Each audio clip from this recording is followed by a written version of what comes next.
Chapter 14, Example 3. What we have here is a design problem. Problem gives us an equation. We want to implement this in circuit form. There's no constraints on what gates we can use, so it simplifies the problem. So if we look at this problem, it is some type of a POS form, which is product of sums. Here are the sums. They're being multiplied together, which forms the product. That being the case, I notice the output is active high, it's positive logic, it's being ANDed, so I have a big AND gate there. This is F sub. Well, this is an AND gate. I actually could have used a NOR gate, and I'll show you that in a second. Well, I'll show you that when I'm done with the problem. But this looks good as is. This is an AND gate, expects positive logic inputs, so I'm going to draw some OR gates here. And the notion is OR comes from the fact that these terms are being ORed together, the results are being ANDed together.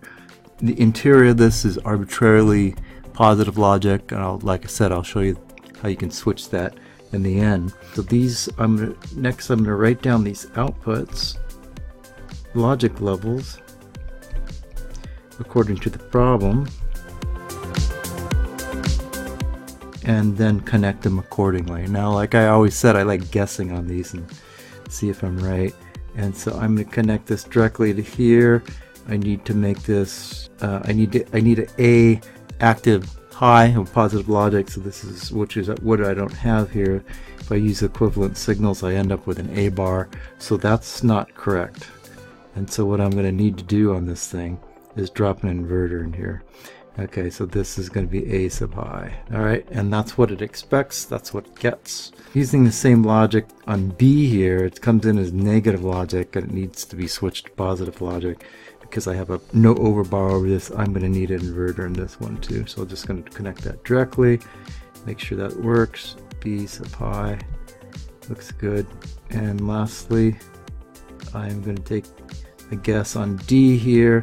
This is D sub low. I need to make it high, so this is going to be D naught sub high. The overbar here matches that overbar.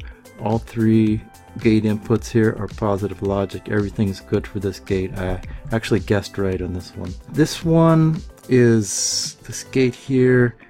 I'm guessing because it was an A here and an A bar there, that I can just connect this directly without switching that around, and I'll A naught sub high. Let's see if that looks good. This is an equivalent signal. The A naught matches the overbar and that gate, and I'm good on that one. And lastly, let's take a guess on this one. So this is C sub high. I need a C bar sub high, so that's not going to work. So C sub high becomes C sub low, which is C naught sub high. This is the term I want to use. This overbar matches that overbar, and then I'm officially done with this circuit. This circuit was done using AND gates and OR gates, which is arbitrarily because essentially I can use different gates on this thing. I can use all NOR gates. It's a POS type of problem. It's an OR AND type of problem. This is an equivalent problem using different gates. Additionally, I could, and it looks like this would be advantageous here, is if I used if I put bubbles on the back end here, it looks like it'd get rid of 3 of these bubbles and go down to 2, which would lower the device count.